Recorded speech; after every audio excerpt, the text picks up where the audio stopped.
Everyone welcome back to my channel. Today recipe వచ్చేసి జున్ను పాలండి. ఇది చాలా టేస్టీగా ఉంటుంది.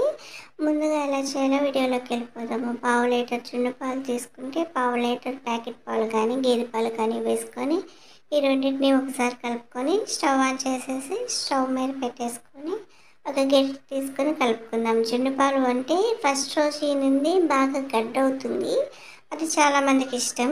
కానీ ఆ తర్వాత 2-3 రోజుల్లో ఇలా ఈ పాలు వస్తాయి. ఇవి కూడా జున్ను పాలు చాలా టేస్టీగా ఉంటాయండి. గడ్డకి గడ్డ బాగుంటుంది, ఇట్లా విరిగేవి ఇవి బాగుంటాయి అన్నమాట. ఇప్పుడు పాలు ఒక 5 నిమిషాలు పొంగొచ్చాక కొద్దిగా సాల్ట్ వేసుకొని ఇలా మరిగించుకొని ఒక 10 నిమిషాలు ఇలా లో ఫ్లేమ్లో మరిగించుకున్నారంటే మనకి కుదుపులుగా ఇరిగిపోతుంది అనమాట. సో ఈ జున్ను పాలు టేస్ట్ అనేది గేదె ఉన్న వాళ్ళకి తెలుస్తుందండి, ఎంత బాగుంటాయి ఈ జున్ను పాలు అనేది. ఇది తాగొచ్చు గ్లాస్లో పోసుకొని, లేదు అంటే రైస్లో కూడా అన్నంలో కూడా వేసుకొని తింటే సూపర్ అమృతంలాగా ఉంటుంది. ఇలా అంతా కలుపుకున్నాక చూడండి ఇలా ఇరిగిపోయింది కదా. ఇప్పుడు స్టవ్ ఆఫ్ చేసేసుకొని ఒక కప్పు షుగర్ వేసుకుంటున్నాను నేను. మీకు కావాలి అంటే షుగర్ ప్లేస్లో బెల్లాన్ని అయినా వేసుకోవచ్చు. బెల్లం కొంచెం హెల్దీ కాబట్టి బెల్లాన్ని అయినా వేసుకోవచ్చు. నేనైతే షుగర్ యాడ్ చేశాను.